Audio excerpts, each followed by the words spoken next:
Forum Remaja, Agenda Malaysia Tercinta, membentuk generasi sas yang mulia, mengirat perpaduan masyarakat berwibawa. Forum Remaja, pencetus minda kelas pertama.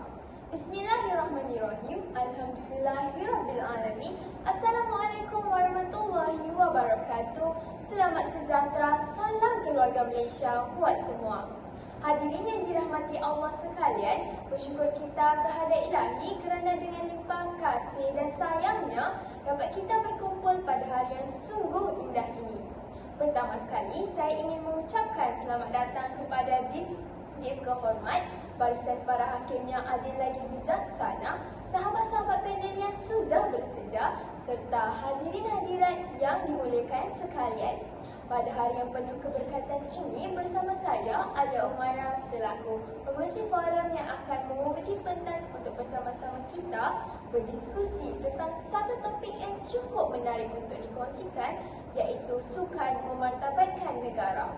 Sebelum kita mengupas isu ini dengan lebih mendalam lagi, boleh kiranya kita bertaaruf terlebih dahulu bersama kesemua ahli panel kita pada hari ini.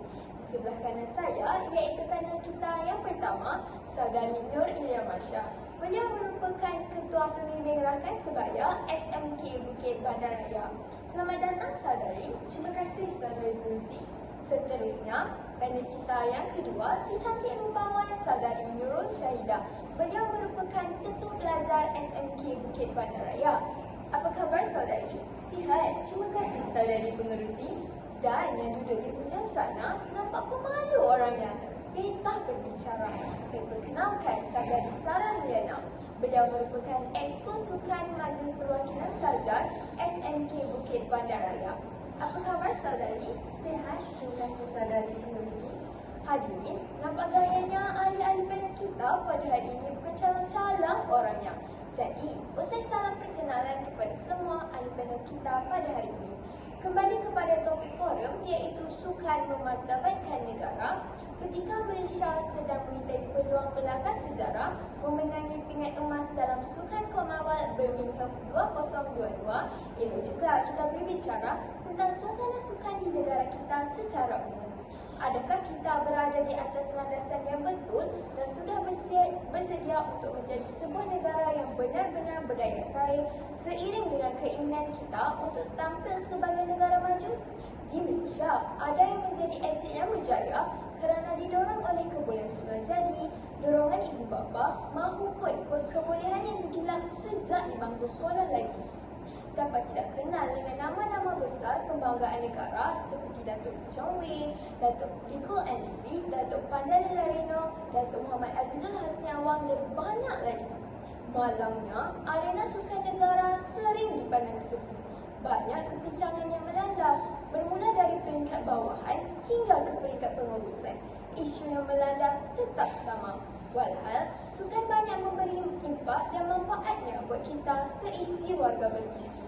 Sehubungan dengan itu, bagi merukan topik ini dengan lebih mendalam untuk memahami konsep, takrifan serta definisi topik, saya persilakan panel kita yang pertama, iaitu Saudari Nur Ilia Marsha untuk berbicara. Dipersilakan. Terima kasih, Saudari Pengurusi. Yang saya hormati sahabat-sahabat panel serta hadirin hadirat yang dirahmati Allah sekalian. Assalamualaikum dan sahabat sejahtera. Baiklah, kembali kepada tajuk kita pada hari ini, iaitu sukan memartabatkan negara. Saya kira ini satu tajuk yang cukup menarik untuk kita kupaskan pada hari ini. Berbalik kepada persoalan yang telah diajukan oleh saudara Pengurusi tadi, iaitu berkaitan konsep dan topik kita pada hari ini. Merujuk Konstitusi edisi keempat, sukan ditakrifkan sebagai segala aktiviti atau kegiatan yang memerlukan ketangkasan, kemahiran serta tenaga, seperti permainan bola sepak, badminton, berenang, lumba lari, tenis dan sebagainya sebagai acara hiburan, iaitu sama ada untuk bertujuan pengajaran, untuk bertujuan pertandingan maupun untuk kegiatan menyihatkan badan. Istilah memartabatkan pula merujuk kepada menjadikan sesuatu memiliki kedudukan, pangkat, darjat atau tingkat pada mata masyarakat. Dan negara pula didefinisikan sebagai suatu kawasan di bawah kekuasaan kerajaan tertentu, iaitu merujuk kepada negara kita Malaysia yang amat disayangi. Menyedari akan kepentingan sukan kepada negara, tarifat ini jelas menunjukkan bahawa kita sewajarnya memandang serius terhadap aktiviti yang diadakan. Menurut kajian yang telah dijalankan oleh Institut Penyelidikan Pembangunan Belia Malaysia, Universiti Putra Malaysia, kajian pelibatan belia dan masyarakat dalam sukan telah dilaksanakan ke atas 3,545 orang yang rata-rata berumur 15 tahun hingga 60 tahun ke atas di seluruh Malaysia. Hasil kajian tersebut mendapati bahawa peratusan masyarakat dewasa yang aktif melakukan aktiviti fizikal dalam seminggu adalah rendah secara keseluruhannya, iaitu sebanyak 34%. Selain itu, hanya 22% sahaja masyarakat belia remaja yang aktif melakukan aktiviti fizikal. Melalui kajian ini, jelas membuka mata kita semua bahawa rakyat Malaysia malas bersukan, saudari pengerusi. Saya setuju dengan pernyataan itu, saudari. Kebanyakan anggota masyarakat di negara kita meminati sukan. Malangnya, kalau kita jenguk dengan aktiviti-aktiviti yang dijalankan sejak dari peringkat prasekolah lagi, mereka amat kurang didedahkan dengan asas sukan. Mereka juga sekadar menjalankan aktiviti-aktiviti berbentuk kecergasan dan keseronokan semata-mata tanpa arah tujuan. Agaknya, sampai bila kita harus terus begini? Alangkah baiknya jika dalam usaha sebegitu, mereka didedahkan dengan asas-asas pengetahuan dan permainan sukan seperti bola sepak, renang atau badminton atau aktiviti-aktiviti yang mendatangkan manfaat dan dapat meningkatkan sasar mereka untuk bergelar atlet pada suatu hari nanti. Saya yakin dan percaya hal ini berlaku demikian kerana kita kurang cakna akan manfaat bersukan.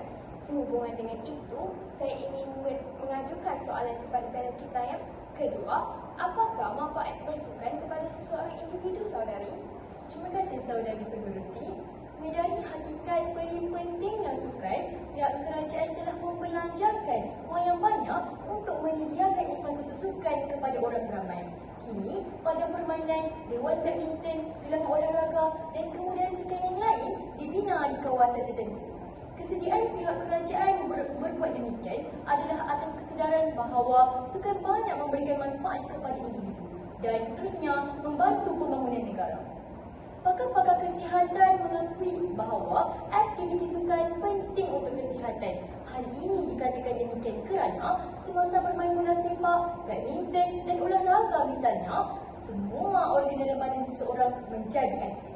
Jantung akan berfungsi dengan baik, pembakaran lemak juga berlaku dan badan akan mengeluarkan peluh. Dengan demikian, masalah lebihan lemak dapat dielakkan dan badan menjadi sihat. Kesihatan fizikal akan mempengaruhi kesihatan mental individu. Tamsilnya, berdasarkan kajian yang diterbitkan dalam British Journal of Sports Medicine, bermain golf mampu memperbaiki sistem pernafasan, meningkatkan daya tahan tubuh dan menguatkan otot dalam kalangan warga emas. Penggemar sukan golf akan berjalan sejauh 7.7 km yang membakar 500 kalori.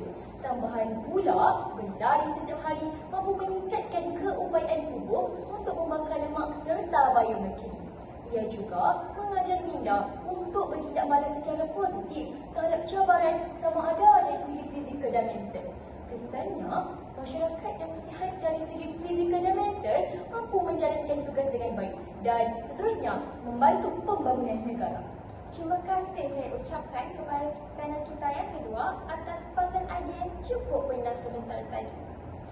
Hadirin, andai sukan dapat memberi manfaat kepada seseorang individu, semestinya sukan juga dapat memberikan manfaat kepada masyarakat. Sehubungan itu, bagi merukai persoalan ini dengan lebih mendalam lagi, saya persilakan panel kita yang ketiga untuk melontarkan idea. Terima kasih, saudari pengerusi. Sememangnya dengan melakukan aktiviti bersukan, anggota masyarakat tidak membuang masa melakukan aktiviti yang tidak berfaedah. Golongan remaja tak ada kesempatan untuk melepak, menganggotai kumpulan gangster, melibatkan diri dalam penyalahgunaan dadah dan membazirkan masa dengan peranti elektronik masing-masing.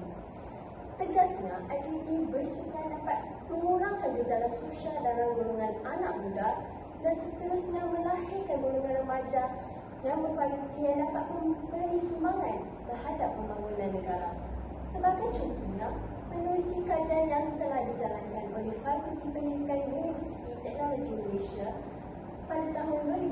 mendapati bahawa golongan mahasiswa yang terlibat secara aktif dalam bidang sukan dapat membahagikan masa mereka dengan bijak untuk memenuhi komitmen sama ada dalam bidang akademik maupun bidang sukan yang dicuburi.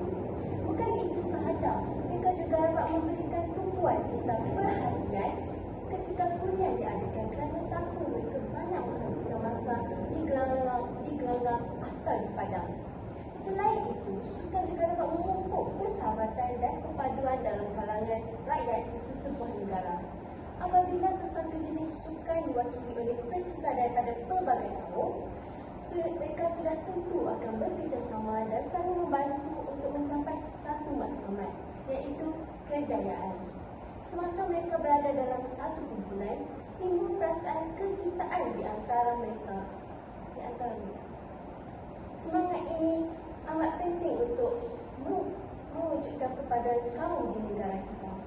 Seterusnya, perpaduan turut dapat disemai dalam kalangan penonton apabila mereka menyokong pasukan yang sama. Nilai perpaduan ini menjadi landasan bagi rakyat membangunkan negara. Terima kasih saya ucapkan kepada panel kita sebentar tadi. Mendengar kupasan adil daripada panel kita yang ketiga sebentar tadi membuatkan saya terimbau seketika akan perlawanan bola sepak di antara Malaysia melawan Bangladesh baru-baru ini. Ketika pasukan Harimau Malaya sedang berhempas pulas memerah keringat di padang, masyarakat rakyat Malaysia di seluruh negara bersatu hati menyaksikan perlawanan tersebut tanpa mengira perbezaan warna kulit, latar belakang keluarga yang berbeza maupun pegangan agama yang berlainan. Kita tetap bersama, bersorak dengan gembira dengan satu laungan yang sama, iaitu Malaysia Boleh. Dalam sedar ataupun tidak, kita tetap bersatu demi sukan yang kita minati. Maka saya ingin mengajukan kembali soalan kepada panel kita yang pertama. Apakah manfaat bersukan kepada sesebuah negara, saudari? Terima kasih, saudari pengerusi.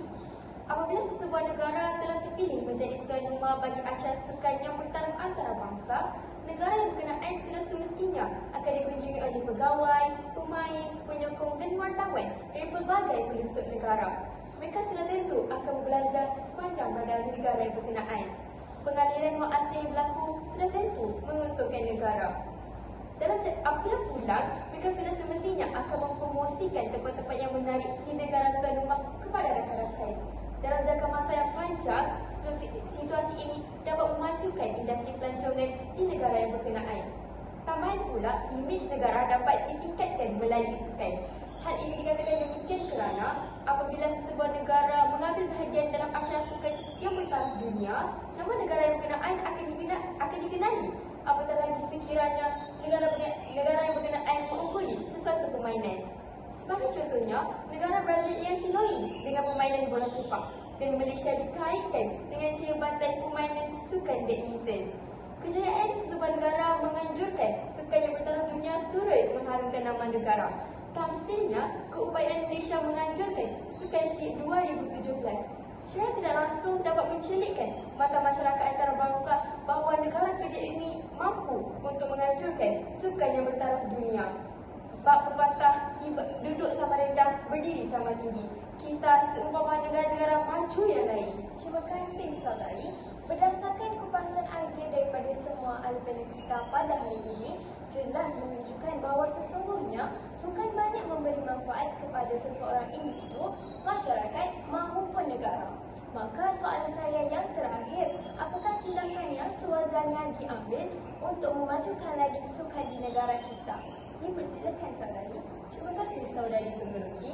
Sebenarnya, sehingga ke detik ini, pelbagai usaha telah dilaksanakan untuk memajukan sukan negara. Antara usahanya termasuklah pihak kerajaan seharusnya menyediakan infrastruktur sukan yang lengkap untuk kegunaan para atlet negara. Sebagai contohnya, padang bola sepak yang bersih dan luas, gelanggang tenis yang serba canggih dan lain-lain lagi. Selain itu, peralatan permainan sukan juga perlu diperiksa terlebih dahulu sebelum digunakan supaya berada dalam keadaan baik. Hal ini untuk memastikan tiada sebarang masalah atau mengelakkan perkara-perkara yang tidak diingini berlaku. Maafkan saya, saudari pengerusi. Izinkan saya menambahkan fikiran tentang perbincangan ini. Pada pendapat saya, pihak pengurusan seharusnya mengubah jurulatih yang lebih pandang akan garam dalam acara sukan yang tertentu. Hal ini bertujuan supaya atlet-atlet negara mendapat bimbingan yang betul untuk bertanding di peringkat antarabangsa. Di samping memberi pendedahan kepada para atlet tentang teknik-teknik yang lebih sesuai untuk dipraktikkan dalam meningkatkan ketangkasan mereka dalam bidang yang diceburi.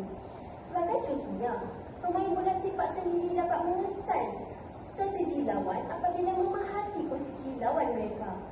Tuntasnya, jurulatih berpengalaman sewajarnya diupah bagi mencorakkan permainan atlet dengan lebih baik. Terima kasih saudari. Alhamdulillah selesai sudah perbincangan kita pada hari ini. Kesimpulannya, sukan sememangnya penting bukan sahaja untuk melahirkan anggota masyarakat yang berkualiti, tetapi juga untuk pembangunan negara, seterusnya untuk meningkatkan imej negara.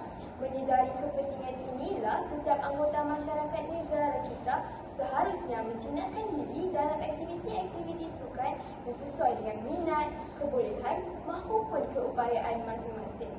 Sehubungan dengan itu, usaha untuk meningkatkan kesedaran dalam diri orang ramai agar bersukan perlulah dilaksanakan dari semasa ke semasa.